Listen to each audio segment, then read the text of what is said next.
요한복음 16장 16절에서 24절입니다. 신약성경 176면입니다.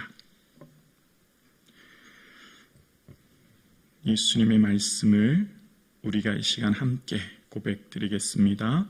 조금 있으면 너희가 나를 보지 못하겠고 또 조금 있으면 나를 보리라 하시니 제자 중에서 서로 말하되 우리에게 말씀하신 바 조금 있으면 나를 보지 못하겠고 또 조금 있으면 나를 보리라 하시며 또 내가 아버지께로 감이라 하신 것이 무슨 말씀이냐 하고 또 말하되 조금 있으면 이라 말씀하신 말씀이 무슨 말씀이냐 무엇을 말씀하시는지 알지 못하노라 하거늘 예수께서 그 묻고자 함을 아시고 이르시되 내 말이 조금 있으면 나를 보지 못하겠고 또 조금 있으면 나를 보리라 함으로 서로 문의하느냐. 내가 진실로 진실로 너희에게 이르노니 너희는 곡하고 애통하겠으나 세상은 기뻐하리라. 너희는 근심하겠으나 너희 근심이 도리어 기쁨이 되리라. 여자가 해산하게 되면 그때가 이르렀으므로 근심하나 아기를 낳으면 세상에 사람 난 기쁨으로 말미암아 그 고통을 다시 기억하지 아니하느니라. 지금은 너희가 근심하나 내가 다시 너희를 보리니 너희 마음이 기쁠 것이요 너희 기쁨을 빼앗을 자가 없으리라. 그날에는 너희가 아무것도 내게 묻지 아니하리라. 내가 진실로 진실로 너희에게 이르노니 너희가 무엇이든지 아버지께 구하는 것을 내 이름으로 주시리라. 지금까지는 너희가 내 이름으로 아무것도 구하지 아니하였으나 구하라 그리하면 받으리니 너희 기쁨이 충만하리라. 아멘. 주님께서 내 안에 우리가 주님 안에 거함으로 주와 우리가 동행하는 이 하루 될 수 있기를 주님의 이름으로 축복합니다. 아멘. 예수님께서는 이 세상을 살아가는 우리의 삶을 잠깐 있는 인생이라고 말씀하시는데요. 오늘 본문 16절 처음 시작을 어떻게 하냐면 조금 있으면 이라고 말씀하세요. 조금 있으면 원어의 뜻은 미크론인데요. 잠깐, 잠시 후 이게 원어의 뜻이에요. 그러니까 잠시 후 너희가 나를 보지 못하겠고 또 다른 말로 잠깐 너희가 나를 다시 또 보게 될 때가 있을 거야. 그게 조금 있으면이라는 말이 지금 계속 반복되고 있죠. 그러니까 이 조금 있으니란 말은 잠깐이라고 생각하시면 돼요. 자, 그러니까 오늘 본문에 이제 예수님께서 얘들아, 잠시 후에 너희가 나를 보지 못할 건데 그런데 걱정하지 마. 잠시 후에 다시 나를 보게 될 거야. 이제 말씀하신 거예요. 그럼 이 조금 있으면이라는 첫 번째 말과 또 조금 있으면이라는 두 번째 말 사이는 뭐가 있죠?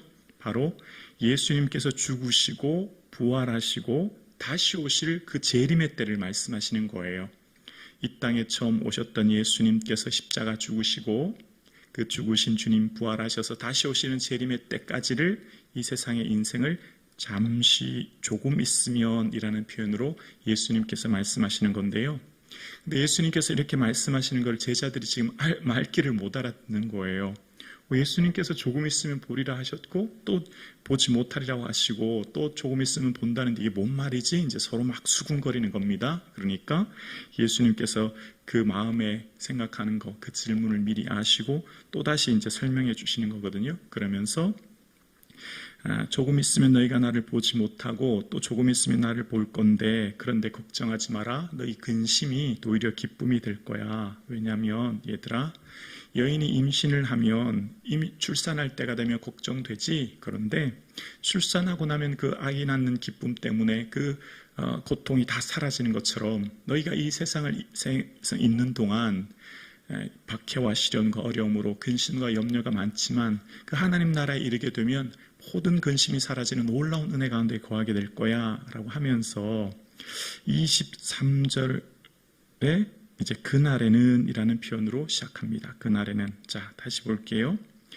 예수님께서 이 땅을 살아가는 우리의 인생을 뭐라고 하시냐면 조금 있으면, 즉 잠깐의 인생이라고 말씀하세요. 이 원어의 뜻이 잠깐이란 뜻이거든요. 여러분, 야고보, 예수님의 친형제인 야고보가 이제 우리 인생에 대해서 이제 이야기하지 않습니까? 너희 인생이 무엇이냐? 잠깐 보이다 없어지는 안개니라. 기억나시죠? 우리 인생을 안개라고 표현합니다. 왜 그렇죠? 예수님을 만나고 그 부활하신 주님을 만난 사람들의 공통된 특징이 있습니다. 바로 영원한 하나님 나라를 바라보았기 때문입니다. 그가 우리에게 약속하신 것은 곧 이것이니 영원한 생명이라. 요한 1서 2장 25절 말씀인데요. 바로 요한은 우리에게 주신 영원한 생명을 발견하고 깨닫고 그 진리를 알게 되었어요. 우리에게는 뭐가 있죠? 영원한 생명을 가지게 되었어요. 영원한 생명을 가진 우리는 그날에 주와 함께 영원히 거하게 될 것을 바라보았기 때문에 모든 제자들, 부활하신 예수님을 만난 제자들은 깨닫게 되었죠. 우리에게 영원한 생명이 있고 이 세상의 삶은 그래서 어떻게 해요? 잠깐 있는 안개와 같은 세상이구나. 그럼 이렇게 짧은 안개와 같은 인생살이 가운데 어떻게 살아야 될까라고 하는 삶의 목적이 분명해진 것입니다. 그래서 제자들 이후에 이제 예수님께서 하신 이 말씀을 들었던 제자들, 예수님께서 조금 있으면 내가 너희를 보지 못하겠고 조금 있으면 보리라 이렇게 말씀하시면서 이 16장 마지막 후반절에 보면 너희가 세상에서 환난을 당하지만 걱정하지 마라, 내가 세상을 이겼다 말씀하십니다. 그 이유가 뭐죠? 예수님께서 지금 이 조금 있으면 나를 보고 또 보지 못하리라 하면서 내가 아버지께로 간다 그 말씀하셨죠. 요한복음 14장 1절과 2절을 보면 아버지 집에 거할 곳이 많도다. 내가 너를 위하여 거처를 예비하러 간다. 그 거처를 예비하고 나면 내가 다시 와서 내 있는 곳에 너희도 있게 할 것이라 그 말씀하셨죠. 그러니까 주님께서 다시 오실 그때는 언제죠? 바로 우리를 아버지 집으로 인도하실 그때이기 때문에 그날에 놀라운 은혜와 영광이 되는 거예요. 그래서 다시 이제 그 말씀을 보면 23절을 보면 자, 그날에는 무슨 날이죠? 예수님 다시 오시는 그날, 주님의 날, 주님의 때입니다. 23절에 너희가 아무것도 내게 묻지 아니하리라. 내가 진실로 너희에게 이르노니 너희가 무엇이든지 아버지께 구하는 것을 내 이름으로 주시리라. 그날에는 너희가 아무것도 내게 묻지 아니하리라. 주님 다시 오실 그날, 주님의 앞에 서게 될 그날 묻지 않는다. 원어의 뜻은 구하지 않는다는 것인데요. 주와 함께 거하기 때문에 더 이상 묻거나 구할 것도 없는 것이 되는 거죠. 이제 주와 함께 있기 때문에 이 세상에 사는 데는 의문투성입니다. 왜 이렇죠, 주님? 왜 인생에 이런 일들이, 왜 인생에 내게 어려운 일들이, 이 세상을 살아가는 동안은 의심투성이의 삶이지만 주님 앞에 서는 그날은 모든 의심이 모든 질문이 사라지죠. 그리고 그날엔 더 이상 간구의 기도가 필요 없죠. 주께서 계시기 때문에. 그래서 이 그날이라고 하는 표현은 주님 앞에 서는 그날은 심판과 구원의 날입니다. 우리에게는 구원의 날이죠. 그래서 베드로는 이 세상의 삶을 이야기하면서 베드로후서 3장 10절에 보면 그러나 그 주의 날이 도둑같이 오리니 그날에는 뭐라고요? 주의 날입니다. 주님 다시 오시는 그날 하늘이 큰 소리로 떠나가고 물질이 뜨거운 불에 풀어지고 땅과 그 중에 있는 모든 일이 드러나리로다. 주의 날, 주님 다시 오시는 그날은 도적과 같을 것인데 그날에 이 세상의 모든 것들이 다 뜨거운 물질은 불에 풀어지고 사라지는 그날이 올 것이고 그럼 그날 어떻게 되지요? 우리가 주와 함께 거하는 그날을 맞이하게 되지요. 그래서 이제 그날을 맞게 되는 우리의 삶 가운데 모든 베드로, 바울 또 많은 사도들의 모든 관심은 그날에 집중되어 있어요.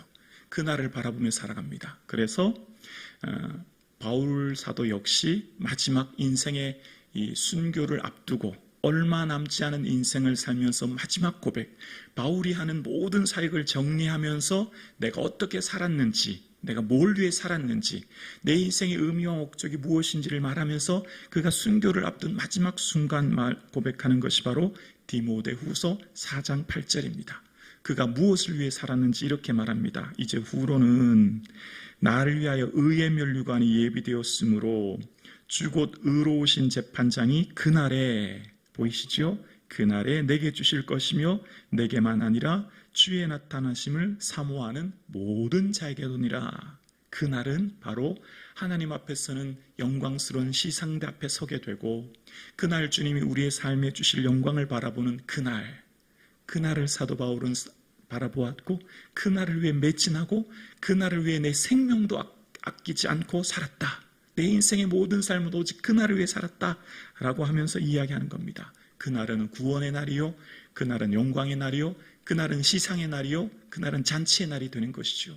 그래서 사도 바울의 삶은 그래서 여러분, 나의 삶은 나의 달려갈 길을 마치고 믿음을 지켰는데, 왜냐하면 그날 바라보았기 때문입니다. 그런데 여러분, 주의 나타나심, 주의 다시 오심을 사모하는 여러분에게도 그날이 곧 올 것이니 여러분도 미래의 소망을 가지고 살아가십시오. 여러분, 주의 나타나심을 사모하는 모든 자에게는 이런 은혜가 있습니다 라고 마지막 고백을 하며 그의 삶을 마감하게 됩니다. 그날은 영광의 때입니다. 그날은 은혜의 때인 줄로 믿습니다. 신앙생활을 하다가 먼저 천국에 가신 우리 사랑하는 성도님들을 생각해 봅니다. 그 마지막 순간 어땠을까? 마지막 호흡을 다하는 그 순간, 우리 먼저 하나님 나라 천국에 간 우리 믿음의 선배 성도님들의 그 마지막 순간의 그 기분과 순간이 어땠을까? 그리고 지금 어떤 영광 가운데 거하실까? 궁금하지 않습니까? 그날의 그 영광이 우리 또한 이제 곧 맞이하게 될 그날이 다가올 것인데, 그날의 그 느낌과 순간과 감정이 어떨까를 생각합니다. 그리고 그날에 주실 그 놀라운 영광을 기대하게 됩니다. 설레게 됩니다. 우리는 그날을 보고 오늘을 달려가는 것이지요. 그래서 우리에게 있을 그 영광을 바라보기에 오늘 삶을 소망 가운데 살아가는 것입니다. 그런데 또 한 가지, 그날을 생각하면서 이것이 은혜가 되는 이유는 분명히 그날은 구원의 날임과 동시에 믿지 않은 자들에게는 심판의 날이 분명히 다가오고 있는 것이지요. 그래서 그날은 요한계시록 9장에 보면, 요한계시록 9장 6절에 보면 그날에는 동일한 그날이 다가옵니다. 사람들이 죽기를 구하여도 죽지 못하고 죽고 싶으나 죽음이 그들을 피하리로다. 믿지 않은 자들에게 그날은 저주의 날이요, 절망의 날이요, 고통의 날이요, 말로 다 할 수 없는 끔찍한 어려움, 두려움, 사망의 날인 것을 이야기합니다. 그래서 그날은 모두에게 다 기쁨의 날이 아닌 것이지요. 그날은 모두에게 다 잔치의 날이 아닌 것이지요. 동일한 그날이 다가오지만 누구에게는, 믿지 않은 자들에게는 죽고 싶어도 죽지 못하는 영원한 저주와 사망과 지옥의 날이지만, 믿는 우리에게는 저 천국에서 그날에 주와 함께 거할 날입니다. 그래서 그날이 우리에게는 얼마나 소중하고 기대되고 중요한 날인지 몰라요. 우리의 삶에 걸어가는 이 길 속에 여러분, 우리에게 약속하신 것은 이것이니 곧 영원한 생명이라. 우리의 영원한 생명을 주셨습니다. 이것이 우리에게 기쁨이 되는 이 아침 되기를 주의 이름으로 축원합니다. 이것이 우리에게 감사가 되는 이 아침 되기를 주의 이름으로 축원합니다. 예수님께서 하신 마지막 다락방 강화 고별 설교, 이 다락방에서 제자들과 함께 하신 이 마지막 설교가 지금 요한복음 13장부터 16장 마지막 절까지예요. 예수님께서 하신 마지막 설교의 내용이, 얘들아 그날을 바라보아라, 그날을 사모하라, 그 말씀하셨고, 그날 예수님 말씀하신 그날을 베드로도 바울도 모든 제자들도 이제 그날을 사모하면서 그날을 기대하면서 살아갔던 것입니다. 2000년이 지난 지금 예수님께서 저와 여러분에게 동일하게 말씀하고 계십니다. 얘들아 그날이 다가오고 있다. 그날엔 더 이상 구할 것이나 더 이상 질문할 것도 사라질 그 영광스러운 날이 다가오고 있다. 그날의 놀라운 기쁨을 빼앗아갈 자가 없는 그날이 다가오니 이 땅에서의 삶을 소망 가운데 바라보며 그날을 예비하며 그날을 대비하며 그날을 사모하며 오늘 살아라 말씀하고 계십니다. 우리에게 주실 그날, 그 영광스러운 날을 기대하며 오늘을 살아가시는 저와 여러분 되실 수 있기를 주님의 이름으로 축원합니다.